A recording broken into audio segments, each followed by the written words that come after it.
SSLC ವಾರ್ಷಿಕ ಪರೀಕ್ಷಾ ತಯಾರಿ ನಡೆಸುತ್ತಿರುವಂಥ ಎಲ್ಲ 10ನೇ ತರಗತಿ ವಿದ್ಯಾರ್ಥಿ ಮಿತ್ರರೇ, ಎಲ್ರಿಗೂ ನಮಸ್ಕಾರ. ಕರ್ನಾಟಕ ಶಾಲಾ ಪರೀಕ್ಷೆ ಮತ್ತು ಮೌಲ್ಯ ನಿರ್ಣಯ ಮಂಡಳಿಯವರು ಬಿಟ್ಟಂಥ ಹೊಸ ಮಾದರಿ ಪ್ರಶ್ನೆ ಪತ್ರಿಕೆ 3ನ್ನು ಬಿಡಿಸ್ತಾ ಇದ್ವಿ. ಅದರ ಮುಂದುವರಿದ ಭಾಗವನ್ನು ನೋಡೋಣ. 37ನೇ ಪ್ರಶ್ನೆ.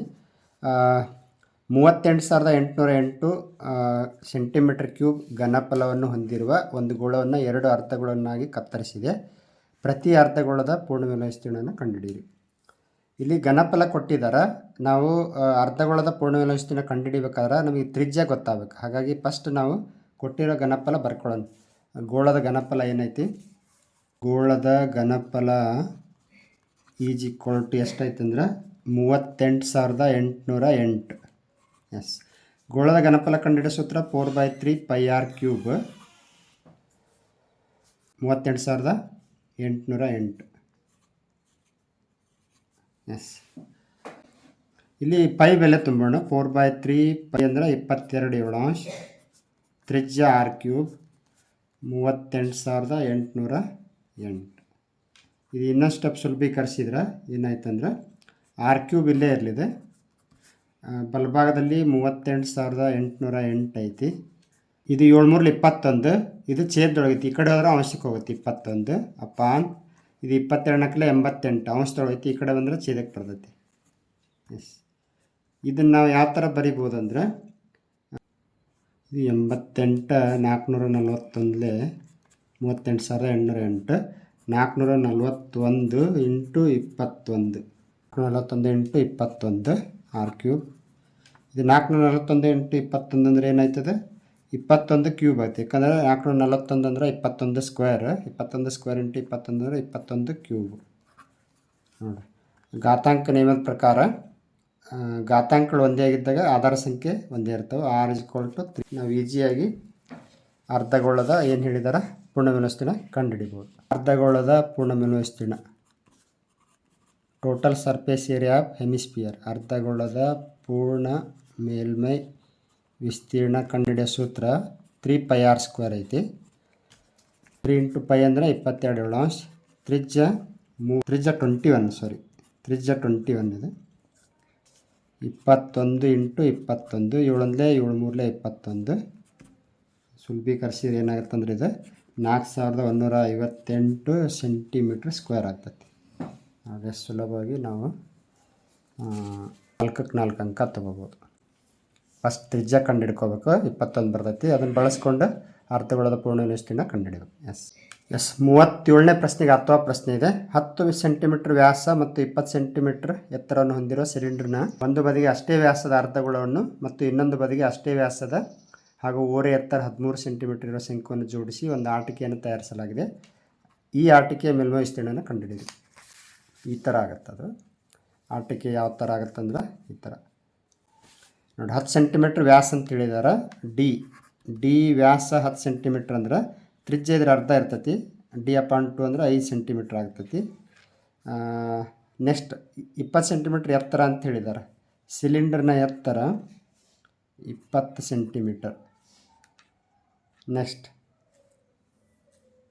ಓರೆ ಎತ್ತರ ಕೊಟ್ಟರೆ ಶಂಕುವಿನ ಓರೆ ಎತ್ತರ 13 ಅಂತೇಳಿ. ಇವಾಗ ಈ ಆಟಿಕೆಯ ಮೇಲ್ಮೈ ವಿಸ್ತೀರ್ಣ ಅಂದ್ರೆ ಏನು? ಈ ಆಟಿಕೆ ಒಳಗೆ ಒಂದು ಅರ್ಧಗೋಳ ಐತಿ, ಒಂದು ಸಿಲಿಂಡ್ರ್ ಐತಿ, ಒಂದು ಶಂಕು ಐತಿ. ಆಟಿಕೆಯ ಮೇಲ್ಮೈ ವಿಸ್ತೀರ್ಣ ಅಂದರೆ 3 ಪಾರ್ಶ್ವ ಮೇಲ್ಮೈ ವಿಸ್ತೀರ್ಣ ಕೂಡಿಸ್ಬಿಡೋದು. ಒಂದು ಅರ್ಧಗೋಳದ ವಕ್ರ ಮೇಲ್ಮೈ ವಿಸ್ತೀರ್ಣ ಪ್ಲಸ್ ನಡುವೆ ಸಿಲಿಂಡರ್ ಐತಿ, ಸಿಲಿಂಡರ್ನ ವಕ್ರ ಮೇಲ್ಮೈ ವಿಸ್ತೀರ್ಣ, ಒಂದು ಶಂಕು ಐತಿ, ಶಂಕುವಿನ ವಕ್ರ ಮೇಲ್ಮೈ ವಿಸ್ತೀರ್ಣ. ಎಸ್, ಇವಾಗ 3 ಸೂತ್ರ ಬರೇನು? ಅರ್ಧಗೋಳದ ವಕ್ರ ಮೇಲ್ಮೈ ವಿಸ್ತೀರ್ಣ 2πr². ಇದು ಸಿಲಿಂಡ್ರದ್ದು 2πrh.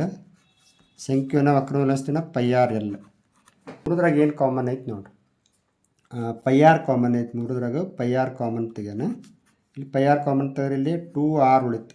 r ಅನ್ನೋ 2 ಅದ. ಇಲ್ಲಿ πr ಹೊರಗೆ ಬಂದರೆ 2h ಉಳಿತು. ಇಲ್ಲಿ πr ಹೊರಗೆ ಬಂದರೆ l ಉಳಿತು. ಇವಾಗ ಸೂತ್ರದ ಬೆಲೆ ತುಂಬ. π ಅಂದರೆ 22/7. ತ್ರಿಜ್ಯ ಕಂಡುಹಿಡಿದಲ್ಲ 5 ಸೆಂಟಿಮೀಟ್ರ್ ಅಂತೇಳಿ.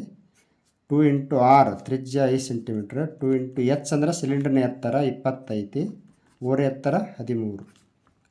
22 110 ಅಪ್ಪಾನ್ ಇದು 7 2 10 27 40 13. ಎಷ್ಟಾಯ್ತದೆ 110/7 ಇಂಟು 40 50 13 63 ಆಯ್ತು. 7 9 63. 110 ಇಂಟು 9 90 ಆಗುತ್ತೆ. 990 ಸೆಂಟಿಮೀಟ್ರ್ ಸ್ಕ್ವೇರ್. ನೋಡಿ ಸರಳವಾಗಿ ಮಾಡಿ. 38ನೇ ಪ್ರಶ್ನೆ, 5 ಅಂಕದ ಕೊನೆಯ ಪ್ರಶ್ನೆ. ಒಂದು ಸಮಾಂತರ ಶ್ರೇಣಿಯ ಮೊದಲ n ಪದಗಳ ಮೊತ್ತ 5n - n² ಆದರೆ ಸಮಾಂತರ ಶ್ರೇಣಿಯನ್ನು ಬರೆಯಿರಿ ಹಾಗೂ ಶ್ರೇಣಿಯ 21ನೇ ಪದವನ್ನು ಮತ್ತು 21 ಪದಗಳ ಮೊತ್ತವನ್ನು ಕಂಡುಹಿಡಿಯಿರಿ. ಭಾಳ ಸಿಂಪಲ್ ಐತಿ. ಫಸ್ಟ್ ನಾವೇನು ಮಾಡೋಣ ಅಂದ್ರೆ SN ಕೊಟ್ಟಿದ್ದಾರಲ್ಲ, SN ಬರ್ಕೊಳ್ಳೋಣ. ಸಮಾಂತರ ಶ್ರೇಣಿಯ ಮೊದಲ n ಪದಗಳವರೆಗಿನ ಮೊತ್ತ 5n - n² ಅಂತ ಕೊಟ್ಟಿದ್ದಾರೆ. ಇಲ್ಲಿ n ಇದ್ದಲ್ಲೇ 1 ತುಂಬಿದ್ರೆ ನಮಗೆ S1 ಅಥವಾ A1 ಸಿಗ್ತೈತಿ. 5 ಇಂಟು n ಇದ್ದಲ್ಲೇ 1 - 1². ದಿಸ್ ಇಂಪ್ಲಾಯ್ಸ್ 5 ಅಂದರೆ 5, 1² ಅಂದರೆ 1, 4 ಆಯ್ತಿದೆ. ಅಂದರೆ A1 A4 ಆಯಿತು.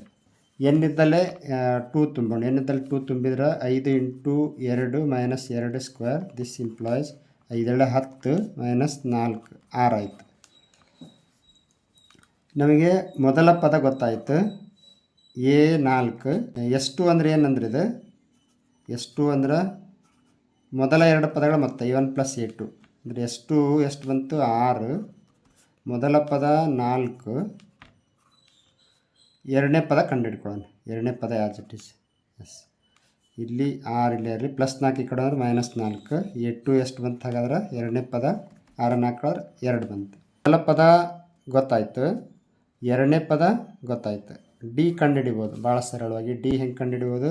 A2 - A1 ಮೊದಲ ಪದ ಎರಡನೇ ಪದೊಳಗೆ ಒಂದನೇ ಪದ ಕಳಿಬೇಕು. ಎರಡನೇ ಪದ 2, ಮೊದಲ ಪದ 4 -2 ಬರ್ತೈತಿ. ಇವಾಗ ಶ್ರೇಣಿ ಹೆಂಗೆ ಬರಿತೀವಿ ನಾವು? ಸಮಾಂತರ ಶ್ರೇಣಿಯನ್ನು ಮೊದಲ ಪದ ಆ್ಯಸ್ ಇಟ್ ಈಸ್ ಬರಿತೀವಿ. ಎಷ್ಟು? ಮೊದಲ ಪದ 4. ಈಗ ಸಾಮಾನ್ಯ ವ್ಯತ್ಯಾಸ ಕೂಡಿಸ್ತೇವೆ. 4ಕ್ಕೆ -2 ಕೊಡಿಸಿದ್ರೆ +2, 2ಕ್ಕೆ -2 ಕೊಡಿಸಿದ್ರೆ 0, 0ಕ್ಕೆ -2 ಕೊಡಿಸಿದ್ರೆ -2, -2ಕ್ಕೆ -2 ಕೊಡಿಸಿದ್ರೆ -4. ಈ ಥರ ಬರ್ತೈತಿ ಶ್ರೇಣಿ. ಇಷ್ಟು ಮುಗೀತು. ಇವಾಗ ನೆಕ್ಸ್ಟ್ 21ನೇ ಪದ ಕೇಳಿದಾಗ A21 = A + 20D ಅಥವಾ ಸೂತ್ರನ ಹಚ್ಬೋದು ನೀವು. A21 = A ಅಂದರೆ ಮೊದಲ ಪದ 4, 20 ಇಂಟು D ಅಂದರೆ -2, 4 ಪ್ಲಸ್ ಇಂಟು ಮೈನಸ್ 27 40 -36 ಬರ್ತೈತಿ. A21 -36. ಅದಲ್ಲ ಪದಗಳು ಮತ್ತಂದ್ರೆ S21 = ಆಲ್ರೆಡಿ SN ಸೂತ್ರ ಕೊಟ್ಟಿದ್ದಾರಲ್ಲ. SN ಅಂದರೆ 5n - n² ಅಂತ ಕೊಟ್ಟಿದ್ದಾರೆ. n ಇದ್ದಲ್ಲಿ ನೀವು 21 ತುಂಬಿಬಿಟ್ರೆ ಮೊದಲ 21 ಪದಗಳು ಮೊತ್ತ ಗೊತ್ತಾಗ್ಬಿಡ್ತೈತಿ. 21². 21 ಇಲ್ಲಿ 105 -21 ವರ್ಗ 441 ಕಳೆದ್ರೆ ಎಷ್ಟು ಬರ್ತೈತಿ? -336 ಬರ್ತೈತಿ. S21 ನೋಡಿ. ಇಷ್ಟು ಮಾಡಿದ್ರೆ ಸುಲಭವಾಗಿ ನಿಮಗೆ 5ಕ್ಕೆ 5 ಅಂಕಗಳು ಸಿಗ್ತವೆ. ಇಲ್ಲಿಗೆ 3ನೇ ಪ್ರಶ್ನೆ ಪತ್ರಿಕೆಯನ್ನು ಕಂಪ್ಲೀಟಾಗಿ ಬಿಡಿಸಿದ್ದೀವಿ. ಮುಂದಿನ ತರಗತಿಯಲ್ಲಿ ನಾವು ಅಪ್ಲೈಡ್ ಕ್ವಶನ್ಸ್ ಯಾವ ಪಾಠದ ಮೇಲೆ ಕೇಳ್ತಾರೆ ಅದ್ರ ಬಗ್ಗೆ ಹೆಚ್ಚು ಕಾನ್ಸಂಟ್ರೇಟ್ ಮಾಡೋಣ. ಇಲ್ಲಿಗೆ ಈ ವಿಡಿಯೋ ಪಾಠ ಮುಗಿಸ್ತಾ ಇದ್ದೀವಿ. ಧನ್ಯವಾದಗಳು.